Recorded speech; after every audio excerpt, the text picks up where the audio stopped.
जय श्री कृष्ण दोस्तों, Krishna is happiness, Krishna ही खुशी है, जैसे मैं आपको हमेशा कहता हूँ। दोस्तों आज एक और इम्पॉर्टेंट वीडियो पे बात करेंगे कि नवमांश हमारे जीवन में इम्पॉर्टेंट है, और जैसे आपने थंबनेल देखा है वो हमारे जीवन का फल है जो हमको मिलना है, जो हमारे कर्मों को मिलना है, कर्मों के द्वारा मिलना है। तो वीडियो स्टार्ट करने से पहले चैनल को सब्सक्राइब अवश्य कर दीजिए, लाइक करिए, कमेंट करिए, सपोर्ट करते रहिए जैसे आप लोग कर रहे हैं। अति आभार है। नोटिफिकेशन बिल अवश्य पुश कर दिया करिए ताकि मेरे द्वारा पोस्ट किए गए वीडियोज़ आपको टाइम टू टाइम मिलते रहें। जिनको पर्सनल कंसल्टेशन लेनी है अपने जीवन में, उनकी दशा के बारे में, उनके जीवन में करियर के बारे में, उनको अपने लाइफ के उद्देश्य जानने हैं, प्रॉब्लम्स का सॉल्यूशन जानना है, अवश्य मुझसे संपर्क कर सकते हैं। मेरे नंबर्स वीडियो में फ्लैश होते रहते हैं, वीडियो के डिस्क्रिप्शन बॉक्स में नीचे दिए रहते हैं। आप मुझे ईमेल के थ्रू संपर्क कर सकते हैं। दोस्तों इतना ध्यान रखिएगा, पर्सनल कंसल्टेशंस पेड होती हैं। दोस्तों जो ये नवमांश चार्ट होता है या D9 चार्ट होता है, ये हम लोग स्पेसिफिकली मैरिज के लिए भी देखते हैं, लेकिन एक तरीके से देखा जाए तो हमारे अपनी लाइफ का ये इंटरनल सारा मशीन का जो बना हुआ है ना, हमारा ये शरीर या हमारा जीवन, ये सारे अंदर के मशीन के पार्ट्स को बताता है हमारे लाइफ के, जो ये नवमांश होता है। इसीलिए बहुत इम्पॉर्टेंट है। और नवमांश का हर घर 1 से लेकर 12th तक हमारे लिए बहुत ही स्पेसिफिक है, हमारे लिए बहुत ज़्यादा इम्पॉर्टेंट है। हमको बहुत सारा इससे ज्ञान या नॉलेज प्राप्त होती है। अब नवमांश के ऊपर मैंने पहले भी वीडियोस बनाए हुए हैं। अब नवमांश के ऊपर 2-4 वीडियोस बना के मैं एज अ सीरीज़ में इसकी डेप्थ में आपको ले जाऊंगा, जिसमें कि पहले ये जो वीडियो बना रहा हूँ 12 घरों का क्या महत्व होता है वो आपको बताऊंगा। उसके बाद नवमांश चार्ट में जब ग्रह बैठे होते हैं सब घरों में, उसका बताऊंगा, मैरिज से रिलेटेड बताऊंगा। तो आपके लिए नवमांश को जानना पहले बहुत ज़्यादा ज़रूरी है। नवमांश का पहला घर जो होता है वो बहुत ज़्यादा इम्पॉर्टेंट है।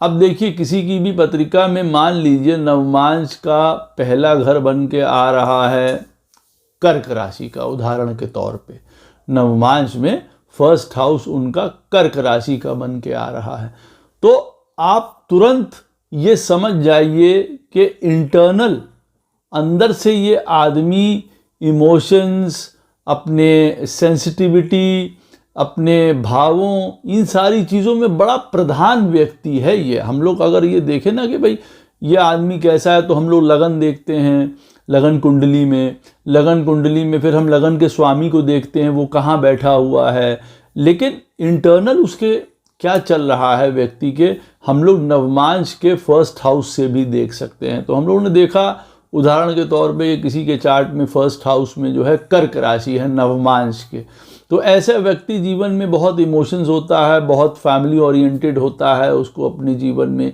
भावनाओं से गुजरना पड़ता है। अच्छा या बुरा वो एक अलग बात होती है, लेकिन यहाँ पे आप ये तुरंत जज कर सकते हैं कि इस व्यक्ति के जीवन में जो भी उतार चढ़ाव आएंगे इसके लाइफ में, वो इसको इमोशनली या तो अपग्रेड करेंगे या इसको बहुत ज़्यादा डाउन करेंगे। तो पहला पॉइंट ये है कि नवमांश का जो पहला घर होगा और वहाँ पे जो पहली राशि होगी वो हमारे व्यक्तित्व को डिफाइन करती है अंदर से। हम वो होते हैं, चाहे वो वाला चेहरा दुनिया को दिखे या ना दिखे मान लीजिए, लेकिन हम अंदर से वैसे होते हैं। दूसरा पॉइंट देखिए, अब मान लीजिए किसी की पत्रिका में नवमांश में पहला घर, जैसे मैंने बताया, वो कर्क राशि का है, तो उसका इस प्रकार का नेचर हो सकता है। अब वो जो कर्क राशि नवमांश के फर्स्ट हाउस में आई है वो आपके लगन चार्ट में 9th हाउस में बढ़ती है, उदाहरण के तौर पे कि वो लगन चार्ट में कर्क राशि आपके 9th हाउस में थी, वही उठ के नवमांश में फर्स्ट हाउस जाके बन गई। तो अब इससे दूसरी चीज़ क्या पता चली, उससे ये पता चली कि ये आदमी धर्म, स्पिरिचुअलिटी, गुरु, लर्निंग, फिलॉसफी, फॉरेन, इन सारी चीज़ों से कनेक्शन रखने वाला व्यक्ति होगा। ये हमको डीप अंदर से इंसाइट ये पता चली। अच्छा, अब तीसरा पॉइंट यहाँ पे क्या है, फर्स्ट हाउस के बारे में, नवमांश के फर्स्ट हाउस में, वो हमारे अपने ट्रेड्स के बारे में बताता है, नेचर के बारे में बताता है, जैसे मैंने आपको बताया कि हमारी क्या क्वालिटीज़ हैं। प्लस फर्स्ट हाउस नवमांश चार्ट का ये भी बताता है कि हमारे जन्म के समय में क्या स्थितियां थीं। अब उदाहरण के तौर पे किसी की पत्रिका में नवमांश कुंडली में फर्स्ट हाउस में सैटर्न और केतु बैठे हुए हैं, उदाहरण के तौर पे। अब ऐसे समय में जब इस व्यक्ति का जन्म हुआ होगा तो वो जन्म कोई सरल नहीं माना जाएगा। कठिन परिस्थितियां, कठिन चाइल्डहुड, ये सब हम नवमांश के फर्स्ट हाउस से देख सकते हैं कि भाई इसका चाइल्डहुड कैसे बीता होगा, कठिनाई से, या जन्म के समय में कोई परेशानियां आई होंगी, पैसे की प्रॉब्लम है, घर में प्रॉब्लम है, ये सब फर्स्ट हाउस हमको बता देगा, D9 का फर्स्ट हाउस। यहाँ पे वो एक और भी बात बताता है साथ में, वहाँ पे जो प्लैनेट बैठा होता है, जो भी प्लैनेट D9 के फर्स्ट हाउस में बैठा हुआ है, वो टैलेंट हम लेके पैदा हुए हैं अपने जीवन में। अब जैसे उदाहरण के तौर पे किसी का सन बैठा हुआ है D9 के फर्स्ट हाउस में, तो एक पावर, एक पोजीशन, एक सत्य, एक लॉयल्टी, एक धर्मा, एक ऑनेस्टी, एक गवर्नमेंट, ये सारी चीज़ों का एक वो लेके पैदा हुआ है अपने साथ। ये उसके अंदर की इनेट क्वालिटीज़ हैं, कुछ इंटरटेनमेंट है, कोई डांस है, सन उन चीज़ों में इंटरेस्ट लेता है। तो ये सारी चीज़ें, एक अथॉरिटी, एक डोमिनेटिंग जिसको कहा जाए, एक बिहेवियर, ये उसके अंदर की क्वालिटी है जो वो लेके पैदा हुआ है। तो D9 में बैठा हुआ फर्स्ट हाउस में जो भी प्लैनेट होगा वो आपकी क्वालिटीज़ को, आपके नेचर को शेप भी करता है, प्लस वो आपके बारे में बताता है, प्लस वो ये भी बताता है कि आप इन क्वालिटीज़ को लेके पैदा हुए हैं यहाँ पे। अब जैसे मान लीजिए D9 के फर्स्ट हाउस में किसी के चार्ट में मरकरी बैठा हुआ है, तो पढ़ाई लिखाई, घूमना फिरना, बिजनेस, एस्ट्रोलॉजी, ये सारी चीज़ों का, नॉन वायलेंस, क्योंकि mercury is related to non violence, वो इन सारी चीज़ों को वो लेके पैदा हुआ है। बात करने में अच्छा, कम्युनिकेशन, राइटिंग, ये सारी चीज़ें उसका डोमेन होगा, ये वो लेके पैदा हुआ है अपने साथ में।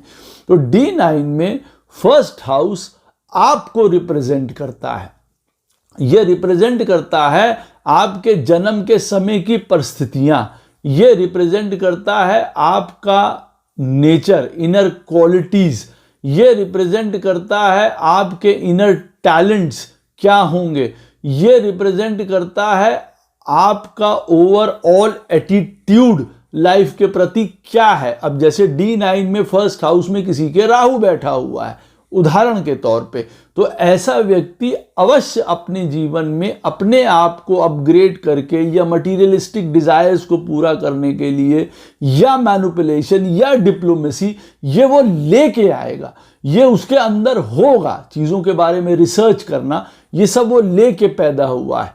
वो कुछ स्ट्रेंजनेस, कुछ फॉरेननेस उसके अंदर ज़रूर होगी, और अपने आप को ऊपर उठाना, लोगों को इनके बारे में स्पष्ट रूप से पता नहीं चल पाएगा कि ये किस प्रकार के व्यक्ति हैं, इनका क्या नेचर है, क्योंकि राहु का काम है अपने आप को एक छद्म वेश में रखना। तो D9 में फर्स्ट हाउस में राहु बैठा हुआ है, आप समझ सकते हैं ऐसे व्यक्ति के बारे में कि भाई ये व्यक्ति साइन के ऊपर, वो कौन सा साइन फर्स्ट हाउस में है उससे रिलेटेड राहु वहाँ पे बैठ के व्यक्ति को एक आगे बढ़ने वाला, अपने हाथ से जीवन में अपनी गाड़ी को आगे बढ़ाने वाला, खुद अपने आप को स्टैंड करने वाला। राहु इज़ नॉट बैड कि राहु D9 के फर्स्ट हाउस में बैठा है तो ऐसा आदमी खराब हो गया। लेकिन देखिए फर्स्ट हाउस में बैठा हुआ राहु, D9 में फर्स्ट हाउस में बैठा हुआ व्यक्ति को मैनिपुलेटिव, कई चीज़ों में चीटर, फ्रॉड, ये सारी चीज़ों की क्वालिटी देता है। और आज के कलयुग में आप ये भी कह सकते हैं कि ऐसा व्यक्ति जुगाड़ू होता है, वो काम निकालना जानता है, अपना काम निकाल लेगा, दुनिया का काम निकाल लेगा, अपनी बढ़ावा करता रहेगा, येन केन किसी भी प्रकार वो अपना जीवन उठा लेता है, चला लेता है। ही नोज ऑल द, जिसको कहा जाता है ना टैक्ट, उसको सब आता है। तो जो D9 का फर्स्ट हाउस होता है वो आपके बारे में बहुत कुछ मालूमात देता है, ये पहला पॉइंट। दूसरा हाउस जो होता है D9 का, ये रिप्रेजेंट करता है नवमांश का जो सेकंड हाउस है, ये रिप्रेजेंट करता है हमारे सेकंड मैरिज को भी। नवमांश में सेकंड हाउस सेकंड मैरिज को रिप्रेजेंट करता है, ये बात याद रखिएगा। इसीलिए यहाँ पे अगर बहुत सारे प्लैनेट्स बैठे हुए हैं, 3-4 प्लैनेट्स बैठे हुए हैं, तो वो शुभ नहीं माने जाते हैं, स्त्रियों के लिए बिल्कुल शुभ नहीं माने जाते हैं। वो ये भी बताते हैं कि भाई ये एक ऐसा सिचुएशन है जहाँ पे आप कह सकते हैं कि किसी स्त्री का मॉलेस्टेशन या बचपने में फ़ायदा उठाया जाना या उनके साथ कुछ गलत हो जाना, वो ये भी यहाँ पे शो करते हैं। तो इट इज़ गुड कि सेकंड हाउस में बहुत सारे प्लैनेट्स ना बैठे हों, मंगल, शुक्र, राहु अगर सेकंड हाउस में बैठे हुए हैं तो ये अच्छी कॉम्बिनेशन नहीं मानी जाती है, ये एडल्ट्री के लिए गड़बड़ माना जाता है, ये उस चीज़ों की तरफ आदमी को ले जाता है या इसकी वजह से व्यक्ति को जीवन में परेशानी होती है। एक यहाँ पे एडवांटेज क्या है कि अगर यहाँ पे केतु बैठा हुआ है या अगर केतु सेकंड हाउस को देख लेता है यहाँ पे, तो ऐसा व्यक्ति अवश्य इन सारी चीज़ों से बच सकता है। Otherwise second house is related to कि भाई ये आपकी सेकंड मैरिज को भी दिखाता है, ये धन को दिखाता है, ये हमारे प्रोफेशनल इंक्लिनेशन को दिखाता है। ये सेकंड हाउस हमारे प्रोफेशनल इंक्लिनेशन को क्यों दिखाता है? D9 का सेकंड हाउस वो इसलिए दिखाता है क्योंकि हमारी लगन कुंडली का जो 10th हाउस होता है, 10th हाउस की जो एनर्जी होती है, मैं यूं कहूँगा, वो मैप होके सेकंड हाउस में आती है। तो second house is related to our profession also in D9, और पैसे से भी रिलेटेड होता है, फाइनेंसेस से भी रिलेटेड होता है। अब अगर D9 के सेकंड हाउस में शुभ प्लैनेट्स बैठे हुए हैं, D9 में सेकंड हाउस का लॉर्ड D9 चार्ट में अच्छी स्थिति में बैठा हुआ है, तो आप ये मान सकते हैं कि ऐसे व्यक्ति की जो फाइनेंशियल पावर है, जो उसका करियर वगैरह का ग्रोथ है, वो अच्छा होगा। यहाँ पे सेकंड हाउस D9 चार्ट का हमको ये भी बताता है, जैसे मैंने कहा प्रोफेशनल। अब मान लीजिए किसी की भी पत्रिका में D9 में सेकंड हाउस में उदाहरण के तौर पे स्कॉर्पियो साइन आ रहा है, तो क्या ऐसा व्यक्ति कोई रिसर्च में, अकल्ट में, एस्ट्रोलॉजी में, PhDs में, इन सारी चीज़ों में इंटरेस्ट ले सकता है या जा सकता है, या ये क्या उनका करियर हो सकता है? ये देखने का विषय बन जाता है। तो हमको वहाँ से भी पता चलता है कि ऐसा व्यक्ति जो है वो साइन भी जो भी वहाँ पे है, उस साइन के हिसाब से भी कि व्यक्ति का क्या इंटरेस्ट होगा। या यूँ मान लीजिए किसी के D9 में सेकंड हाउस में लियो साइन है, तो क्या ऐसा व्यक्ति इंडिपेंडेंट काम करना, गवर्नमेंट में काम करना, कोई अथॉरिटी, पावर, पोजीशन वाली जगहों पे काम करना, सेल्फ का कोई काम करना, इन चीज़ों में ज़्यादा उसको इंटरेस्ट होगा या ज़्यादा कंफर्टेबल होगा? बिल्कुल हाँ, ऐसी स्थिति देखिए बन सकती है ऐसे व्यक्ति की। और फिर प्लैनेट भी बताता है ना कि अब D9 में किसी की पत्रिका में सेकंड हाउस में वीनस बैठा हुआ है और व्यक्ति के, और मैंने आपको बताया कि ये फाइनेंस का भी घर होता है हमारे, और इसी से हम अपने करियर के बारे में भी देख सकते हैं, प्रोफेशनल इंक्लिनेशन के बारे में भी देख सकते हैं। अब किसी के चार्ट में यहाँ पे D9 में सेकंड हाउस में वीनस बैठा हुआ है, तो क्या ऐसा व्यक्ति घर से रिलेटेड कोई काम, कोई इंटीरियर, कोई होटल, कोई आर्किटेक्चरल, कोई लॉजिस्टिक, कोई मैनेजमेंट, कोई कंप्यूटर, ऐसा काम कर सकता है? वीनस सेकंड हाउस में बैठा हुआ है D9 में, बिल्कुल कर सकता है। He can be into those kind of things. तो वो इस तरीके की और भी आपको इम्प्रेशन देता है। तो D9 का सेकंड हाउस स्पेसिफिकली मैंने आपको बताया है कि वेल्थ और हमारे काम की इंक्लिनेशन भी देता है, आइडिया देता है। आगे और 4 चीज़ देखनी पड़ती हैं 2 और 2 4 करने के लिए। सेकंड हाउस हमारी सेकंड मैरिज को भी दिखाता है। यहाँ बहुत सारे प्लैनेट्स बैठे होना उचित नहीं माना जाता है। स्त्रियों के लिए खास करके उनके लिए प्रॉब्लम शो कर सकता है। लेकिन अगर किसी के सेकंड हाउस में बहुत सारे प्लैनेट्स बैठे हों, स्त्रियों के खास करके, वो ये मंत्र का पाठ कर सकती हैं, जिससे कि उनकी इनोसेंस और उनकी प्योरिटी सदैव इंटैक्ट रहेगी। मंत्र है ओम वस्त्रम में देहि शुक्राय नमः। ओम वस्त्रम में देहि शुक्राय नमः।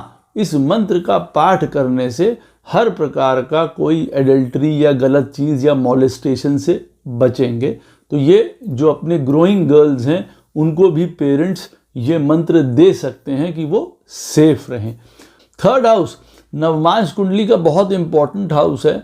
ये मैं कह सकता हूँ रिप्रेजेंट करता है हमारे गुड लक को, गुड चार्म को, हमारे अपनी कैपेसिटी को, हमारी स्किल्स को, हमारे अंदर का जो काम करने का तरीका। मान लीजिए अब D9 में किसी की पत्रिका में थर्ड हाउस में मरकरी बैठा हुआ, तो ऐसा आदमी लिखने पढ़ने में, कम्युनिकेशन में, स्पीकिंग में, इन सारी चीज़ों में, आजकल के ज़माने में शेयर मार्केट है, करेंसी है, डेटा साइंस है, कोई डिजिटल मार्केटिंग है, इन सारी चीज़ों में, इन इक्विपमेंट्स में वो बहुत ज़्यादा दक्ष होगा।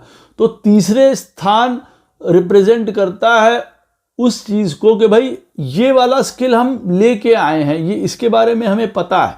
मान लीजिए किसी की भी पत्रिका में D9 में मार्स बैठा हुआ है और उसने कोई इंजीनियरिंग नहीं करी है, उसने कोई कंप्यूटर का बड़ा नॉलेज नहीं लिया, लेकिन फिर भी उसका कहीं ना कहीं स्पोर्ट्स है, कहीं ना कहीं जो मंगल के डोमेन है, टेक्नोलॉजी है, स्पोर्ट्स है, किसी भी प्रकार का, ये सारी चीज़ों में उसकी जो है वो दक्षता रहेगी, उसको आएगा, उसको लगेगा कि नहीं यार ये चीज़ मैं कर लूँगा, मैं जानता हूँ इन चीज़ों के बारे में, मैं इस चीज़ को हैंडल कर लूँगा। कहने का मतलब ये some kind of knowledge they will have and some kind of knowledge they can handle, आप उसको ऐसा कह सकते हैं।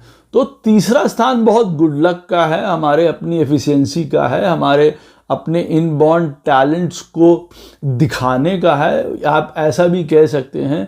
थर्ड हाउस रिप्रेजेंट करता है हमारी ताकत को, ऊर्जा को, हम कितनी ऊर्जा से अपने जीवन में अपने भाग्य को हम बना सकते हैं। तो ये हमारा लकी चार्म है। थर्ड हाउस में बैठे हुए प्लैनेट्स हमको हेल्प करते हैं, वो अलग बात है।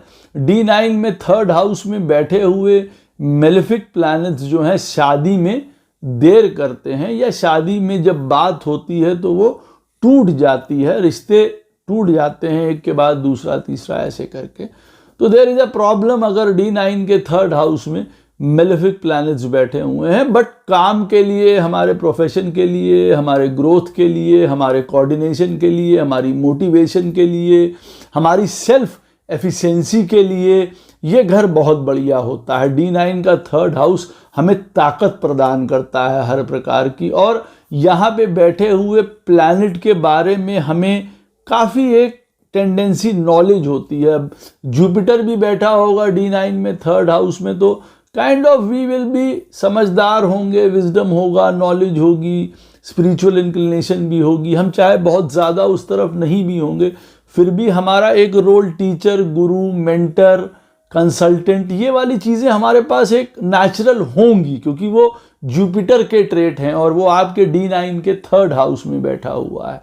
प्लस ये हाउस हमको रिप्रेजेंट करता है कि थर्ड हाउस रिप्रेजेंट करता है कि हम कितना ज़्यादा कम्युनिकेट अच्छी तरीके से कर सकते हैं अपने जीवन में लोगों के साथ या लाइफ पार्टनर के साथ, हमारी क्या टेंडेंसी है बातचीत करने की। और अगर मान लीजिए D9 में किसी के थर्ड हाउस में मरकरी बैठा है, वो मेरी बात समझ सकता है, they will be very good in handling with people, उनके साथ कोऑर्डिनेशन, बातचीत, सारी चीज़ें बहुत अच्छी होंगी यहाँ पे, क्योंकि मरकरी वो चीज़ प्रदान करता है हमको, एक थॉट प्रोसेस प्रदान करता है, हमारे कम्युनिकेशन और ये सारी चीज़ें। तो आप इस तरीके से इस चीज़ को समझ सकते हैं। वो प्लैनेट आपका एक तरीके का लकी चार्म होता है, आप जब भी उसको यूज़ करते हैं फ़ायदा होता है आपको। आपका बृहस्पति बैठा हुआ है, आप धर्म, स्पिरिचुअलिटी, गुरु, टीचर्स, पढ़ाई, कंसल्टेशंस, इन सारी चीज़ों में लग गए, आपको लकली वो फ़ायदा दे रही हैं, आप इसको ऐसा देखेंगे। And you will not know how, but they will help you. 4th house D9 chart में अच्छा नहीं माना जाता है। उसकी वजह यह है कि हमारे अपने लगन कुंडली में ये 8th हाउस का रिप्रेजेंटेशन कर रहा होता है।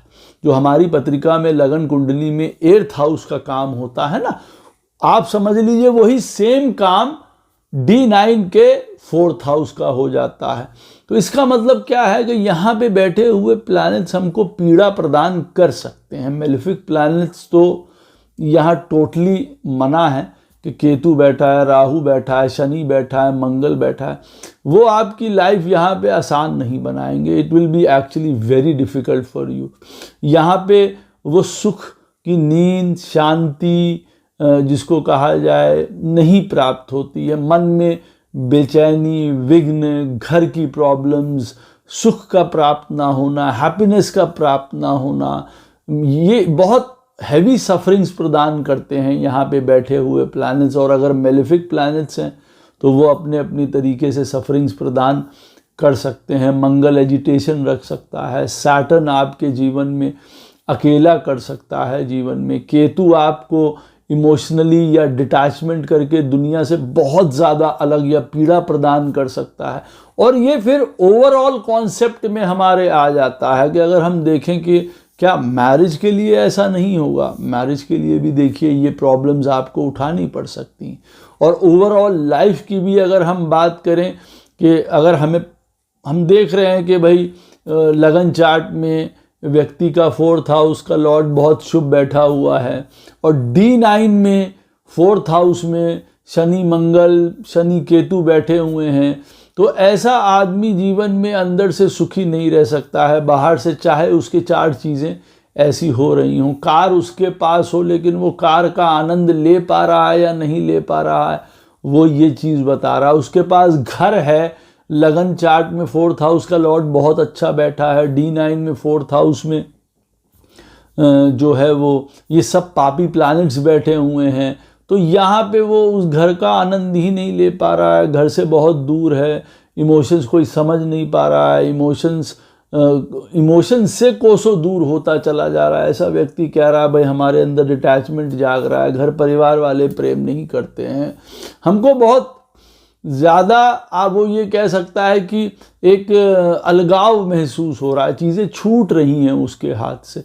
तो D9 में 4th हाउस में कोई प्लैनेट ना बैठा हो सबसे बेटर है, बैठे हों तो शुभ प्लैनेट बैठे हों, वो अवश्य आपको शुभता प्रदान करते हैं। और सबसे बेस्ट प्लैनेट जुपिटर है, वो यहाँ पे आपके लिए सबसे अच्छा माना जाता है। वीनस और मरकरी अपनी तरीके की राजसिक नेचर देके उनकी वजह से भी कई बार आदमी को तंग करते हैं यहाँ पे कि भाई ये सुख मिल गया तो ये सुख नहीं, ये सुख नहीं, तो वो एक अपना राजसिक नेचर 4th हाउस में लेके आते हैं, तो वो उनकी वजह से परेशानी देते हैं ना। तो परेशानी हमेशा झापड़ लगने से ही नहीं होती है किसी को कि हाँ उन्होंने हमें झापड़ मार दिया या हमें तमाचा जड़ दिया तो हमें परेशानी हो गई। कई बार सुख की हानि तब भी होती है कि आदमी के पास सब कुछ है लेकिन फिर भी कोई राजसिक वजहों से कि हमारे पास वो मकान है और एक और हो जाए और 2 गाड़ियां नहीं 3 हो जाएं, या किसी कोई हमारा बिजनेस कैसे चलेगा, या चिंता ज़बरदस्ती लगाई हुई है। D9 में 4th हाउस में मरकरी बैठा हुआ है, ज़बरदस्ती की एंग्जाइटी चल रही है, अनसर्टेनिटी चल रही है, सब कुछ है लेकिन जीवन में एक उहापोह की स्थिति बनी हुई है कि क्या होगा क्या नहीं होगा ये वाले में।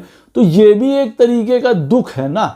मेलेफिक प्लैनेट्स तो बहुत डीपली इम्पैक्ट करते हैं 4th हाउस में। तो 4th हाउस जो है हमारी पत्रिका में नवमांश चार्ट में वो अच्छा नहीं माना जाता है। तो बेनिफिक प्लैनेट्स फिर भी मदद करते हैं, ऐसा नहीं। जुपिटर, मरकरी, अच्छा मून, अच्छा वीनस यहाँ पे हमको प्रोटेक्ट करने की कोशिश करते हैं, हमारे हेल्थ के लिए, हमारी सफरिंग्स के लिए उसमें मदद करते हैं हमारी। बाकी मेलेफिक प्लैनेट्स बैठे होंगे तो हेल्थ और सफरिंग्स और बहुत बैड टाइम्स अपनी दशाओं में, अपनी चीज़ों से, अपने कारक तत्वों से वो शो यहाँ पे कर सकते हैं। ये रुद्र भाव है, आप इसको ऐसा कह सकते हैं। डेथ लाइक सफरिंग्स भी ये शो कर सकता है। 4th हाउस का लॉर्ड D9 में खराब बैठा हुआ है और 4th हाउस में मेलेफिक प्लैनेट्स बैठे हुए हैं। यहाँ पे मैं आपको एक बात बता दूं, यहाँ पे माँ के अलावा यानी कि जो मदर गॉडेस हैं उनके अलावा कोई भी चीज़ मदद नहीं कर सकती है यहाँ पे। 4th हाउस D9 का एफ्लिक्टेड है, तो ये बात याद रखिए कि आपको शरण में जाना ही पड़ेगा देवी का, तभी आपका यहाँ पे संभावनाएं बनेंगी कि आपको शांति मिले, आनंद मिले, सुख मिले। जो प्लैनेट बैठा है, अब शनि बैठे हैं तो माता काली के पास जाइए, मंगल बैठे हैं तो माता बगलामुखी के पास जाइए, वही आपको यहाँ से जो है वो फ्री कर पाएंगी। अदरवाइज़ ये हाउस अगर खाली हो जैसे मैंने कहा है तो वो बहुत अच्छा है, क्योंकि ये हमको आगे बढ़ने में फिर प्रोग्रेस करता है ना। ऐसे आदमी के हृदय में कुछ नहीं है, वो ऐसा व्यक्ति जीवन में हमेशा इस तरीके की कोशिश करता है कि भाई कहीं से हमारा सोल लिबरेट हो जाए, हमें मुक्ति मिल जाए, हम फ्री रहें, हम इंडिपेंडेंट रहें, हम बंधे ना बहुत ज़्यादा। D9 में 4th हाउस में बैठे हुए प्लैनेट्स आपको बांधेंगे, किसी से अट्रैक्शन, किसी से अप्रिसिएशन, किसी से कुछ चीज़ के लिए अटैचमेंट देते हैं, तो वो आप जानते हैं कि वो सबसे बड़ा दुख का कारण है। इसीलिए मैं कह रहा हूँ कि D9 में 4th हाउस में कोई प्लैनेट ना हो अच्छा है, बहुत बेस्ट माना जाता है। अदरवाइज़ वो हमारी इंटरनल सफरिंग्स को शो करते हैं। शादी के लिए भी वो बता सकते हैं कि शादी के बाद हमारे घर में क्या हाल रहने वाला है। 4th हाउस में जैसे प्लैनेट्स बैठे होंगे आप उस तरीके से देख सकते हैं। D9 में 5th हाउस जो होता है अति सुंदर घर होता है, ये राजयोग प्रदान करता है। ये यहाँ पे बैठे हुए जो प्लैनेट्स होते हैं वो अपनी दशा अंतर दशाओं में आपको राजयोग प्रदान कर सकते हैं, धन प्रदान कर सकते हैं, आपका नाम चमका सकते हैं, आपको आपकी जिसको यूं कहा जाए ना पूर्व जन्मों में किए गए अच्छे फलों का आपको रिजल्ट प्रदान कर सकते हैं यहाँ पे। तो 5th हाउस एक ऐसा हाउस है D9 में कि ये बहुत ज़बरदस्त राजयोग शो करता है। मान लीजिए आपकी पत्रिका में D9 में 9th और 10th हाउस का लॉर्ड 5th में बैठा हुआ है, दोनों ग्रेट राजयोग फॉर लाइफ आप इसको कह सकते हैं। ये नाम, पोजीशन, बाहर की दुनिया में आपका नाम, 10 लोग आपको जानते हैं, 10 लोग आपके अनुयायी हैं, फॉलोअर्स हैं, सब हैं आपके। तो D9 में 5th हाउस बहुत इंपॉर्टेंट है। यहाँ पे बैठे हुए प्लैनेट्स अपने तरीके से आपको सिखाते भी हैं। आप यूँ कह सकते हैं कि यहाँ पे आप सेल्फ लर्निंग की तरफ जाते हैं। कोई भी यहाँ प्लैनेट बैठा हो वो अपने तरीके से आपको सिखाएगा। बुध बैठा है D9 में 5th हाउस में, ऐसा व्यक्ति खुद अपने आप को पढ़ के 20 चीज़ों में पढ़ा जाएगा कि हाँ चलो आओ किताबें खोल के बैठो, एस्ट्रोलॉजी पढ़ो, स्वयं पढ़ते पढ़ते पढ़ते पढ़ते महापंडित बन जाएगा, उसको यूँ कहा जाए। तो जो प्लैनेट बैठा होता है वो स्वयं को शिक्षित करता है उस चीज़ में जिस चीज़ का वो कारक तत्व शो करता है। अब जैसे केतु है वो एस्ट्रोलॉजी है या माइन्यूट मशीन हैंडलिंग है या मैथमेटिक्स है या किसी भी प्रकार का कोई योग है, कुछ है, इन चीज़ों की तरफ वो अट्रैक्ट होगा ऐसा आदमी और अपनी चीज़ें वो सिखाता या पढ़ाता चला जाएगा। तो D9 में जो 5th हाउस है it is very good house. यहाँ पे बैठे हुए प्लैनेट्स आपको अपनी क्वालिटीज़ प्रदान करते हैं, आप सीखते हैं उन प्लैनेट से। ये भी हमें पता चलता है कि हम क्या चीज़ सीख सकते हैं, हमें क्या चीज़ आ सकती है अपने आप करने से। अब किसी की भी पत्रिका में अगर D9 के 5th हाउस में मान लीजिए सन बैठा हुआ है, तो ऐसा आदमी अगर ये सोचे कि मैं अपने आप से पढ़ के गवर्नमेंट का एग्ज़ाम दे दूं तो क्या मैं निकल जाऊंगा? बिल्कुल निकल जाएंगे। आप ऐसा कर सकते हैं विदाउट कोचिंग, विदाउट हेल्प, आप अपने आप पढ़िए और आप निकल जाएंगे। तो ये घर हमारे सेल्फ एफर्ट्स का है, हमारी खुद की पहचान का है, हमारी पर्सनालिटी का है। D9 में 5th हाउस में बैठे हुए प्लैनेट हमारे जीवन में हमारे पहचान को दर्शाते हैं। और पहचान का मतलब हमारी इनर क्वालिटीज़ के बारे में नहीं, ये बताते हैं कि भाई ये आदमी किस तरीके का है, बुद्धिमान है, ज्ञानी है, काम चला लेता है, बहुत फास्ट है, बहुत चीज़ों में एक जैसे कहते हैं ना आपका बाहर की दुनिया में एक सेटअप क्रिएट करता है और वो भी अपने सेल्फ एफर्ट से।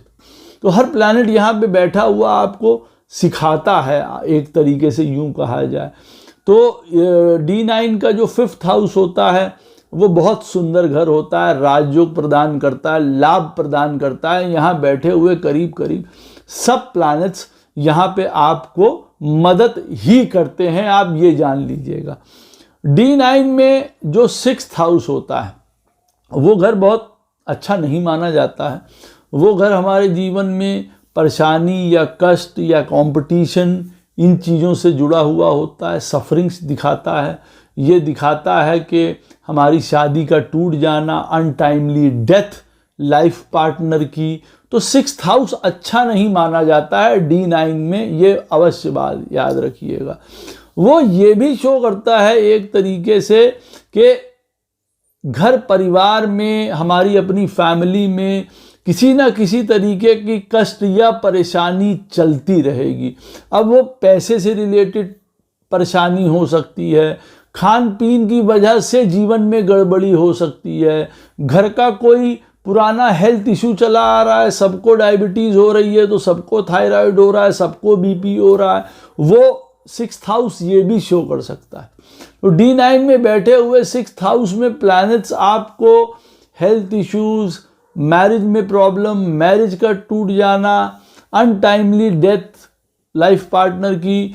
D9 का जो 6th हाउस होता है वहाँ पे बैठे हुए प्लैनेट्स का कभी भी स्टोन नहीं पहनना चाहिए, ये बात याद रखिए।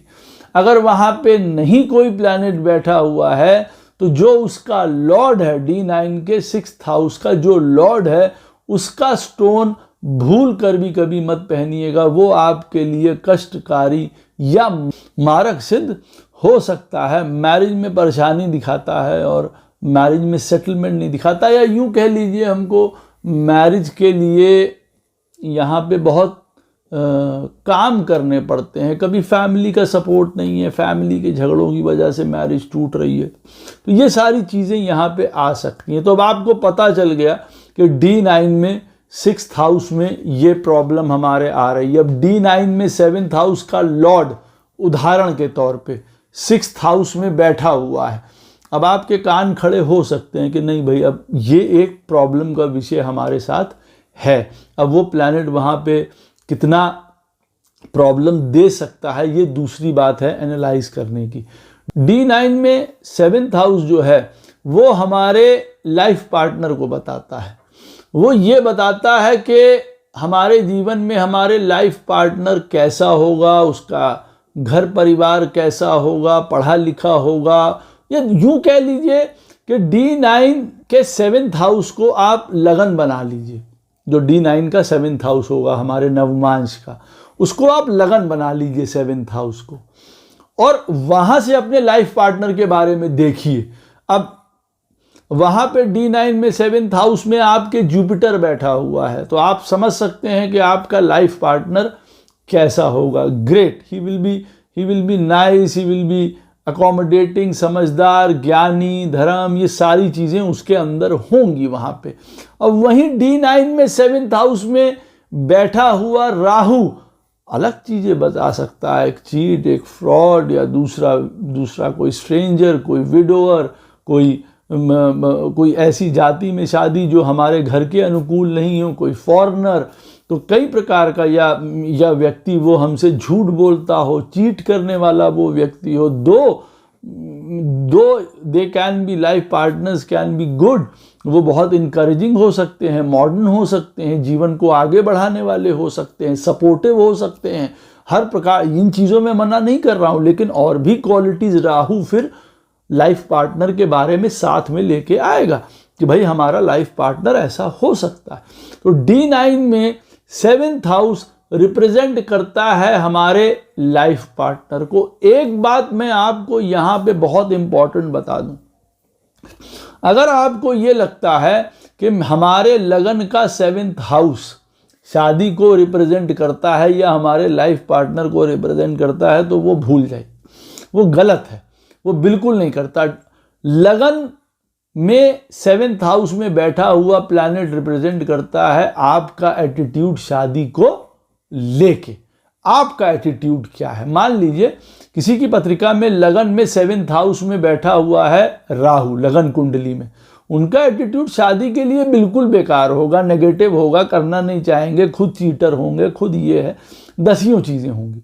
और वहीं पे नवमांश में उनके 7th हाउस में बैठा हुआ है जुपिटर, लेकिन किस्मत प्रभु ने ऐसी लिखी है कि उनका इमेज अच्छी नहीं थी शादी के लिए, वो करना नहीं चाहते थे या whatever the reasons are. अब उनके D9 में 7th में जुपिटर बैठा है, भगवान की ऐसी किस्मत कि उनको ऐसा लाइफ पार्टनर मिल गया कि वो उनको खुद को यकीन नहीं हो रहा कि अरे हम तो ये सोचते जा रहे थे, क्योंकि लगन से 7th हाउस में बैठा हुए प्लैनेट को आप नहीं देख सकते हैं। D9 में 7th हाउस में बैठे हुए प्लैनेट को देखिए, D9 में 7th हाउस के लॉर्ड को देखिए, वो आपके लाइफ पार्टनर की पूरी जर्नी बताएगा, वो कैसा है। D9 में 7th हाउस में मंगल बैठा है, कूटा कुटाई, अब्यूज, लड़ाई झगड़ा, डोमिनेंस, ये सारी चीज़ें होंगी। और आप कह रहे हैं कि लगन में हमारे 7th हाउस में जो है वो जुपिटर बैठा हुआ है, हमको तो बहुत बढ़िया आदमी मिलेगा, बहुत समझदार होगा, बहुत ज्ञानी होगा, और वो अंदर से कूट रहा है। मालूम पड़ा क्यों कूट रहा है? क्योंकि भाई मैरिज पार्टनर के बारे में हम D9 के 7th हाउस से देखेंगे। उस चीज़ को अपने दिमाग में अंकित कर लीजिए। 7th हाउस में जो प्लैनेट्स बैठे हुए हैं वो आपके लाइफ पार्टनर के कैरेक्टर को, क्वालिटी को दर्शाएंगे हर एक तरीके से, उनके लाइफ के पूरे बारे में बता सकते हैं। काला है, गोरा है, सुंदर है, किस तरीके का होगा, वहाँ कौन से प्लैनेट बैठे हुए हैं, वो सब बताते हैं। तो D9 का 7th हाउस स्पेसिफिकली हमारे लाइफ पार्टनर के लिए है। 7th हाउस में बैठे हुए प्लैनेट्स D9 में, 7th हाउस का लॉर्ड D9 का, ऐसे समय में शादी होने की संभावनाएं रहती हैं। ये भी मैं आपको बता दूं। अब जहाँ पे वो जो राशि है वो भी आपके लाइफ पार्टनर के बारे में बताएगी ना। D9 में किसी के 7th हाउस में कैप्रिकॉर्न साइन है और वो कहे भाई हमारा लाइफ पार्टनर कैसा है, भाई बहुत हार्ड वर्किंग होगा, रिस्पॉन्सिबल होगा, आप डिपेंड कर सकते हैं, वर्किंग हो सकता है, क्योंकि D9 में 7th हाउस में राशि मकर है। वो आगे बढ़ना चाहेगा, क्लासी भी होगा, उसे सारी चीज़ें पसंद होंगी, ऊंचा बढ़ना, नॉलेज, ज्ञान, घूमना फिरना, सब तरीके की चीज़ें उसको पता होंगी। कुछ मामलों में वो बड़ा हठी हो सकता है, अडामिनेंट हो सकता है। मकर राशि की ये क्वालिटीज़ हैं। तो D9 का 7th हाउस में राशि भी देखनी है, D9 के 7th हाउस में बैठा हुआ प्लैनेट भी देखना है, वो हमारे लाइफ पार्टनर को बताएगा। तो वंस एंड फॉर ऑल हमारे D9 का 7th हाउस शादी को या लाइफ पार्टनर को बताता है, लगन का 7th हाउस नहीं। और इसमें एक दो चीज़ें देखनी होती हैं, उपपदा लगन वगैरह देखना होता है, आरूढ़ देखना होता है। उसके ऊपर भी मैं जल्दी आपको वीडियो बना के और डिटेलिंग में ले जाऊंगा। D9 का जो है हमारा 8th हाउस बहुत बुरा माना जाता है। ये 8th हाउस जो हमारे D9 का है, ये देखिए हमारे लाइफ में कई प्रकार की अनटोल्ड सफरिंग्स को लेके आता है, कष्ट को लेके आता है। ये वो दुख हैं, ये वो परेशानियां हैं जो पूर्व जन्मों से आपके साथ चली आ रही हैं। आप इससे बच नहीं सकते हैं, आपको इसका दंड भुगतना ही पड़ेगा, आप ऐसा कह सकते हैं। इसीलिए D9 में 8th हाउस में बैठा हुआ प्लैनेट बहुत स्ट्रगल देता है, बहुत कष्ट देता है, बहुत परेशानी देता है, डेथ लाइक सफरिंग्स प्रदान करता है, डिटैचमेंट्स प्रदान करता है। ये वो प्रदान करता है कि जो भी प्लैनेट उस घर में बैठा है D9 में 8th हाउस में, त्वरित सचेत हो जाइए कृपा करके कि उस प्लैनेट से रिलेटेड जरा भी अंग्रेजी मत बाँचिए, इन द सेंस कि ज़्यादा स्मार्ट मत बनिए उस चीज़ को लेके। सन बैठा हुआ है तो प्लीज़ सी के हमको लोगों को इज्जत देनी है, सम्मान देनी है, बड़ों को, गुरु को, फादर को, अथॉरिटी को, सरकार को। ये नहीं आप कह सकते हमारा बनता नहीं है लोगों के साथ, हम झपड़िया देते हैं, हम नहीं मानते किसी को, कौन पिता कौन ये फलाना। D9 में 8th हाउस में सन बैठा हुआ है, वो वैसे ही आपको बता रहा है that you have committed some kind of personal sins son को लेके। अब आप वो एटीट्यूड आज भी रखे हुए हैं और दूसरे कारणों की वजह से आपको ऊंचे भी उठना है, यश भी चाहिए, नाम चाहिए, पावर चाहिए, स्ट्रेंथ चाहिए, सूर्य नवमांश कुंडली में अष्टम में बैठा है, कर्म आपके सारे जो हैं वो बेकार हैं, कोई धर्म के पथ पे नहीं है, सत्य के पथ पे नहीं है, ऑनेस्टी नहीं है, कोई लॉयल्टी नहीं है किसी चीज़ को लेके, बड़प्पन नहीं है, बड़ा हृदय नहीं है, बात बात में ईगो पे बात ले आते हैं, अहंकारी हैं, कहाँ आपको वो चीज़ मदद करेगा। तो देखिए D9 में 8th हाउस में जो भी प्लैनेट बैठा हुआ हो, कृपा करके उस प्लैनेट की क्वालिटीज़ के हिसाब से स्वयं को बहुत स्वच्छ रखिए।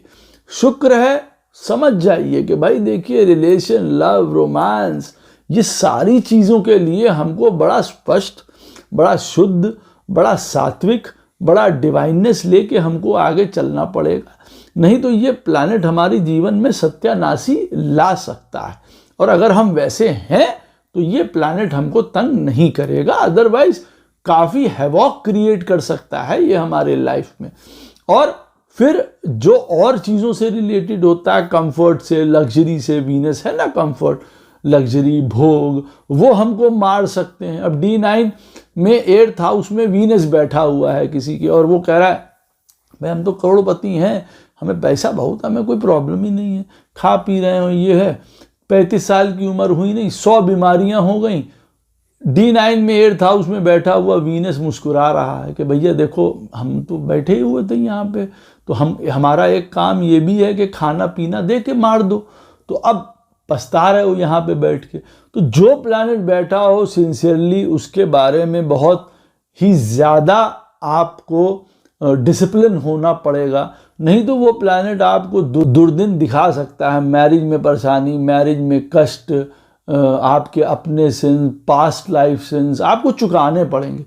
अब आपका D9 में 8th हाउस में मून बैठा हुआ है, मान लीजिए किसी के भी बैठा है, और वो व्यक्ति कह रहा है हमारा तो कोई है ही नहीं मन, हमारा मन सब तोड़ते हैं, सब हमसे ये करते हैं, सब हमसे गुस्सा होते हैं, हम सबका करें। हाँ भैया करना है, आपको पे करना है डेप्ट, माँ का भी क्योंकि मून बैठा है, स्त्रियों का भी, कई लोगों के इमोशंस को कैटर करना है। आपको इमोशंस को वो लात मारेंगे, आपको गाली देंगे, आपको धक्का देंगे, आपका कुछ नहीं होगा, आप रोते रहेंगे अकेले, लेकिन आपको उनके साथ करना है, आपका डेट है, उतारिए, नहीं उतारेंगे तो वो चीज़ आपको भोगना पड़ती रहेगी, नहीं तो लास्ट तक की। तो वो तो कहता है कि भाई हम तो अपना ऋण लेंगे, अगर अच्छे से दे रहे हो तो ठीक है। आदमी देख लेता ना, किसी की पत्रिका में D9 में 8th हाउस में सैटर्न बैठा है, वो आदमी कह रहा है कि हम काम वाम नहीं करते, भाई हम बड़े आराम से जीने वाले व्यक्ति हैं, हमें काम, डिसिप्लिन, हार्ड वर्क तो हमारा फोर्टे है ही नहीं, हमको जानते ही नहीं है इस बारे में। सैटर्न महाराज भी कहते हैं ठीक है फिर हम भीख मंगवा देंगे तुमसे। तो कहने का अर्थ क्या, अब सैटर्न 8th हाउस में बैठा है, कर्म करना, लोगों की मदद करना, सेवा करना, ये सब आपका धर्म बन जाता है जब आप इस लाइन पे चल रहे हों अगर, तब तो ठीक है। अदरवाइज फिर वो प्लैनेट आपको अपनी तरीके से निज दोषों की वजह से, पूर्व जन्म के कई दोषों की वजह से आपको यहाँ प्रॉब्लम दे सकता है। यहाँ पे बैठे हुए प्लैनेट से रिलेटेड जो भी काम होता हो गलत, वो कतई बिल्कुल भी मत करिएगा, अदरवाइज आपको खमियाजा इसी जन्म में आपको उठाना पड़ेगा।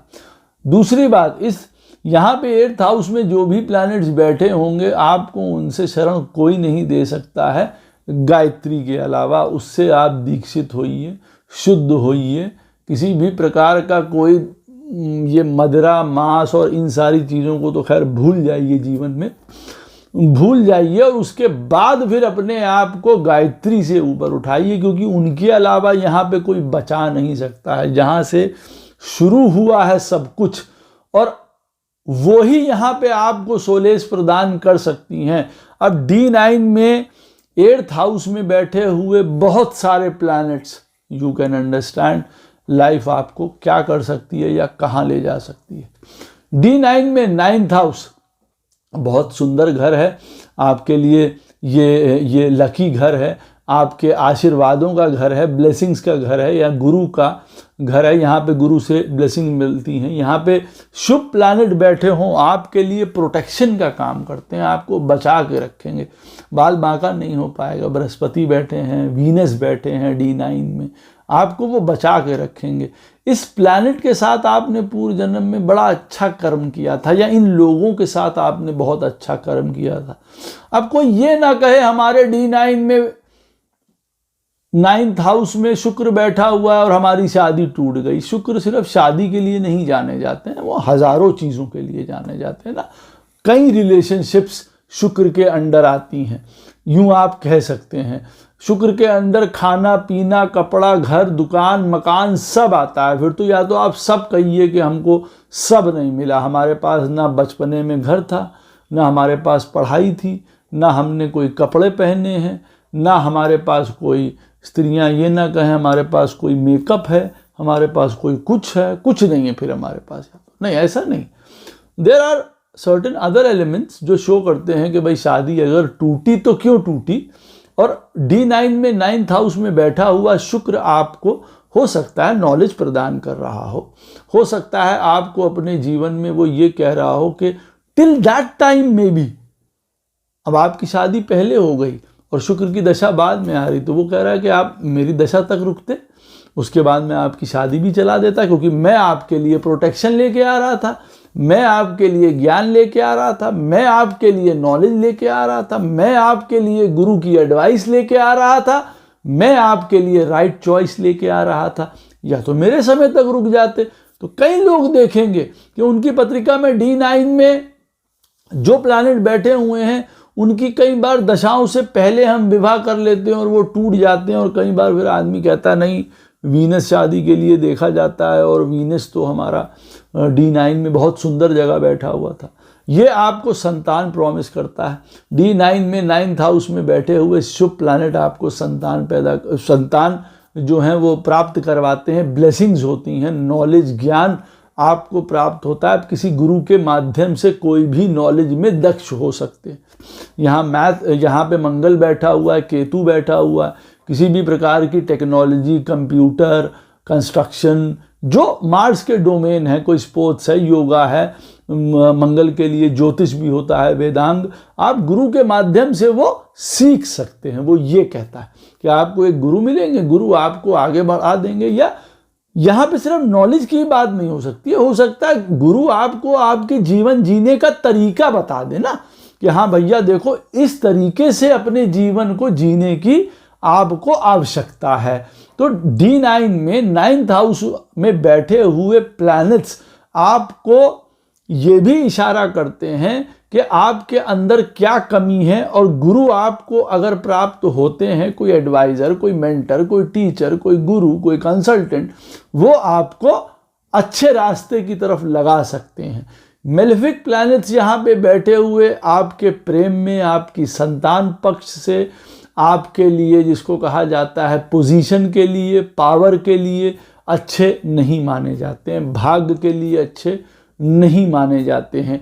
यहाँ पे आप कह सकते हैं रिलेशनशिप्स खराब हो जाते हैं। D9 के 9th हाउस में अगर मेलेफिक प्लैनेट्स बैठे हों तो वो क्वालिटीज़ तो प्रदान करेंगे आपको। ऐसा नहीं है मंगल बैठेगा तो वो कह देगा आपसे कि नहीं मैं तुमको इंजीनियरिंग नहीं पढ़ाऊंगा। पढ़वाएंगे, आप अपना कॉलेज जाएंगे, यूनिवर्सिटी जाएंगे, वहाँ गुरु होंगे, उनके थ्रू आप पढ़ेंगे और आगे बढ़ जाएंगे। लेकिन वो वहाँ आपको प्रोटेक्ट करेगा लाइफ में, वो आपके प्रेम को प्रोटेक्ट करेगा, वो आपकी संतान को प्रोटेक्ट करेगा। वो इस बात का कोई भी आपसे सौदा नहीं करता है, किसी भी बात के लिए वो ये नहीं कहता है कि मैं यहाँ पे आपको हेल्प करूँगा। दे कैन प्रोवाइड, आप यूं कह सकते हैं कि उल्टा रिजल्ट वहां पे वो दे सकते हैं, कष्ट प्रदान कर सकते हैं। या इनफैक्ट D9 में जो 9th हाउस होता है वो आपके जीवन के ओवरऑल भाग्य को दिखाता है कि ये कहाँ जाने वाला है हमारी लाइफ में, मैरिज कहाँ जाने वाली है, भाग्य कहाँ जाने वाला है हमारे लाइफ में, पूर्व जन्म से रिलेटेड हमने क्या शुभ फल किया था जो हमको प्राप्त होगा इस जन्म में, और कौन से हमको कष्ट प्राप्त होंगे। क्योंकि D9 का जो 9th हाउस है वो हमारी भाग्य वृद्धि के लिए है, शादी में भी भाग्य वृद्धि के लिए, ओवरऑल लाइफ में भी भाग्य वृद्धि के लिए, और लर्निंग के लिए है, डायरेक्शन के लिए। D9 का 10th हाउस, यहाँ पे हम देखेंगे हमारे जीवन में कि हमारी फाइनेंशियल स्टेबिलिटी कैसे है। यहाँ पे मैंने देखा है सारे प्लैनेट्स जो मेलेफिक प्लैनेट्स होते हैं वो यहाँ पे हमको कष्ट प्रदान कर सकते हैं, हार्डशिप्स प्रदान कर सकते हैं, बहुत अप एंड डाउन फ्लक्चुएशंस ला सकते हैं आपके जीवन में। D9 में 10th हाउस में बैठा हुआ राहु, एक 20 साल की उम्र में आपके पास 2 रुपए नहीं है, 40 साल की उम्र में आपके पास 2 करोड़ रुपए हैं, वो ये शो कर सकता है फ्लक्चुएशंस। शुभ प्लैनेट D9 के 10th हाउस में बैठे हुए बताते हैं कि भाई पैसा एक साल से कमाते चले जाएंगे जीवन में और फिर वो चलता चला जाएगा। तो बेनिफिक प्लैनेट्स D9 के 10th हाउस में शुभ वेल्थ को शो करते हैं। एक बात मैं यहाँ पे ये भी बता दूं आपको कि D9 में जो ये 10th हाउस होता है, ये हमारे ओरिजिनल लगन कुंडली का जो 2nd हाउस होता है ना, 2nd हाउस ही एक तरीके से मैप होके यहाँ 10th हाउस में आ जाता है। तो यहाँ पे वो ये भी बताता है, एक बात मैं आपको बता दूं कि यहाँ पे बैठे हुए प्लैनेट आपके वेल्थ, आपके रिसोर्सेज, आपके काम, आपके प्रोफेशन को तो इफेक्ट करते ही करते हैं, साथ में ये आपके लिए मारक भी हो सकते हैं, फैमिली प्रॉब्लम्स भी शो कर सकते हैं। ये भी मैं बता दूं आपको, D9 में 10th हाउस में बैठे हुए प्लैनेट की दशा में अगर वो खराब दशा साबित होके आ रही है, घर परिवार में विघटन, पैसे की प्रॉब्लम, काम की प्रॉब्लम आपको होना स्वाभाविक है, इस बात को याद रखिएगा। अदरवाइज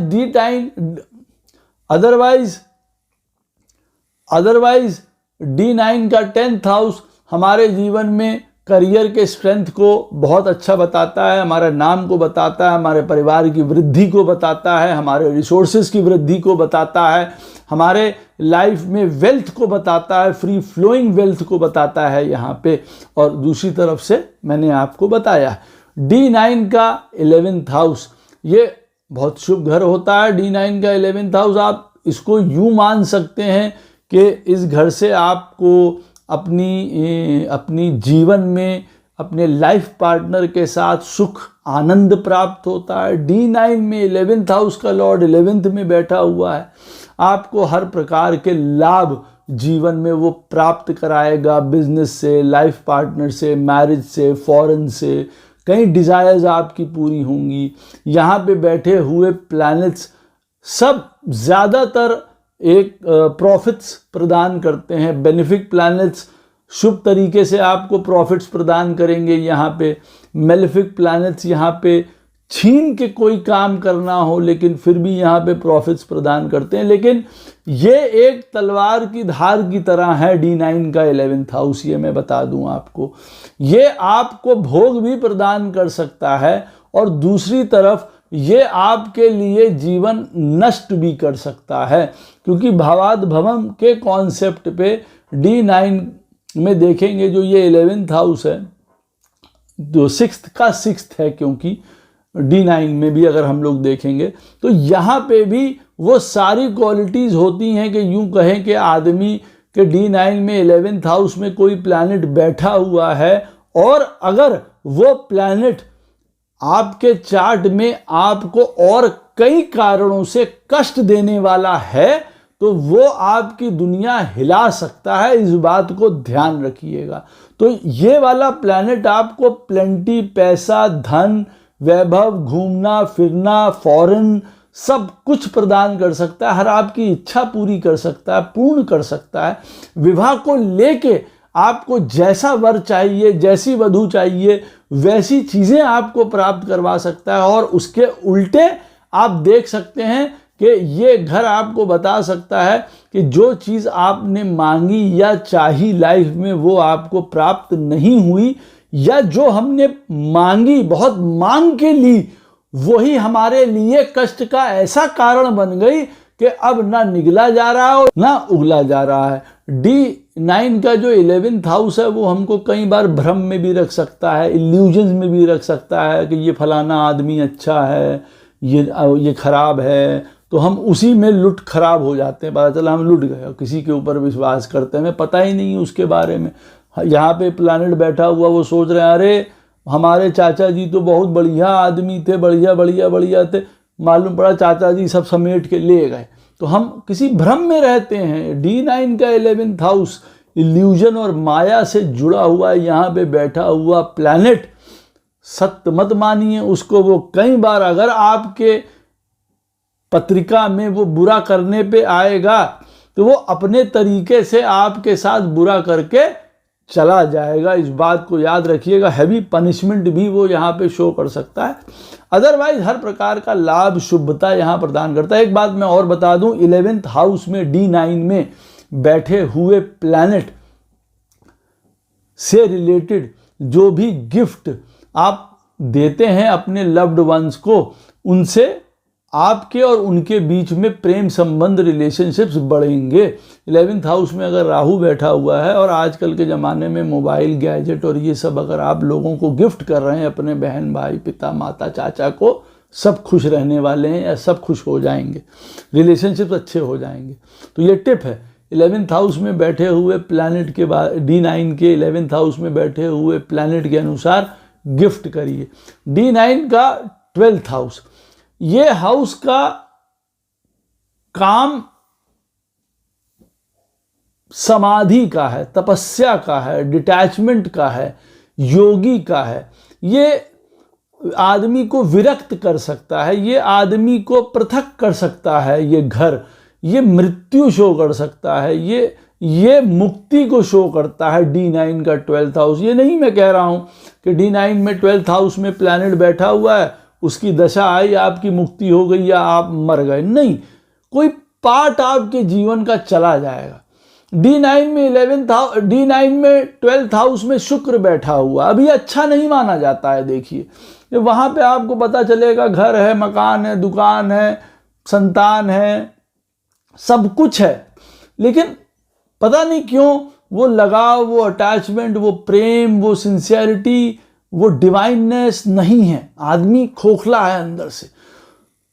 D9 में 12th हाउस में बैठा हुआ प्लैनेट आपको मुक्त या आज़ाद कराना चाहता है, तो एक तरीके से वो आपका मित्र है। वो चाहता है कि भाई निकल लो, प्रभु की तरफ आनंद लो, छोड़ दो जग संसार सारा ये सब। और दूसरी तरफ वो कई बार बहुत ह्यूज सफरिंग्स भी शो कर सकता है, डेथ लाइक सफरिंग्स भी। उसकी दशा में हैवी लॉसेस भी हो सकते हैं। लेकिन ये अगर हम मोटे तौर पे देखें इस बात को, कि उसका मतलब ये नहीं कि D9 में 12th हाउस में बैठा हुआ प्लैनेट है वो आपको जी मार देगा, उसकी दशा आपको बर्बाद कर देगी। उसकी दशा आपको मुक्त भी कर सकती है। और मुक्ति कई प्रकार की है ना, कि भाई हम किसी बंधन में बंधे थे, हम किसी कष्ट में बंधे थे, हम किसी रिलेशनशिप में बंधे थे, हम किसी रिस्पॉन्सिबिलिटी में बंधे थे, हम मुक्त हो गए। बढ़िया है, वो ये चीज़ भी शो करता है। उसका काम है मुक्ति। यहाँ पे वो आज़ादी देना चाहता है, सिर्फ सोल को मुक्त करना चाहता है। यहाँ पे वो सिर्फ यूं ही नहीं कह सकते कि आप शरीर को मार के ही सोल मुक्त हो जाएगा। अरे हम जीते जी, हजारों ऐसे संत हुए जो जीते जी अपने शरीर रहते हुए मुक्त हो गए, प्रभु को पा गए। तो ये वो वाली स्टेज को शो करता है। मेंटल सफरिंग्स होती हैं, परेशानी होती है, कष्ट होता है। आप यूं कह सकते हैं कई प्रकार का आपको यहाँ समाधि तपस्या से गुजरना पड़ता है। मेलेफिक प्लैनेट्स यहाँ और परेशानी करते हैं, मंगल शनि ये सारे प्लैनेट्स और कष्ट आपको यहाँ पे प्रदान कर सकते हैं। D9 के अगर 12th में बैठे हों, D9 के 12th में बैठे हुए कोई दुर जो योग होते हैं, सूर्य शनि बैठे हैं, शनि राहु बैठे हैं, ये कोई हैवी कार्मिक डेट आपके ऊपर बताते हैं। किसी प्रकार की मेंटल सफरिंग्स बहुत दे सकते हैं। यहाँ पे बैठे हुए प्लैनेट्स से मुक्ति अगर आपको चाहिए तो फिर यहाँ पे महाविद्या की साधना करनी पड़ती है। जैसे 12वें स्थान में सूर्य बैठे हैं 12th हाउस में, किसकी साधना करेंगे? माता मातंगी की। वही आपको यहाँ पे बचा सकती है। तो ये एक प्रकार से हमारी लिबरेशन का भी घर है, मेंटल सफरिंग का भी घर है, लॉसेस का भी घर है। हमको कुछ चीज़ को त्यागने के बाद ऊपर वाले को पाने का भी घर है। इस बात को याद रखिएगा। मैं ये बिल्कुल नहीं कह रहा कि D9 में 12th हाउस में बैठे हुए प्लैनेट मृत्यु शो करते हैं, जबकि वो शो कर सकते हैं, अपनी दशा में शो कर सकते हैं। लेकिन अगर ऐसी स्थिति बन रही हो तो अब ऐसी स्थिति बन नहीं रही होगी तो कौन ले जाएगा भाई? जब राम बचाने वाले हैं तो किसके अंदर दम है? जब खड़े हो गए आके महाकाल तो किसके अंदर दम है? तो ये नहीं सोचना चाहिए अरे अब हमारे D9 में 12th हाउस में गुरुजी ने बता दिया, अब हमारे D9 में 12th हाउस में बैठा हुआ है शनि, उसकी दशा आ रही है, अब हमारा सीताराम होने वाला है। ऐसा कुछ नहीं है। वो कौन सी चीज़ों से पृथक होने, कौन सी चीज़ों में आपको सबक देने के लिए, कौन सी चीज़ों में आपका पेंडिंग मेंटल सफरिंग था उठाने के लिए आ रहा है, जिसको करके आप लिबरेट हो सकें, मुक्त हो सकें, वो ये चीज़ को भी बताता है यहाँ पे। और फिर D9 में 12th हाउस में बैठे हुए मेलेफिक प्लैनेट्स ज़्यादातर हमारी शादी में डिस्टर्बेंसेस को भी बताते हैं, या वहाँ पे भी हमारी मेंटल सफरिंग्स को बताते हैं। तो ये 12 घरों का एक मैंने पिक्चर आपको दी है, और D9 के बारे में गहराई से वीडियोस बनाता रहूँगा। ये वीडियो आपको कैसा लगा ये अवश्य बताइएगा। कोई प्रश्न हो इस वीडियो से संबंधित अवश्य मुझसे कमेंट सेक्शन में पूछ सकते हैं, कोशिश करूँगा उसका उत्तर आपको अवश्य प्रदान करूँ। राधे राधे, जय श्री कृष्ण।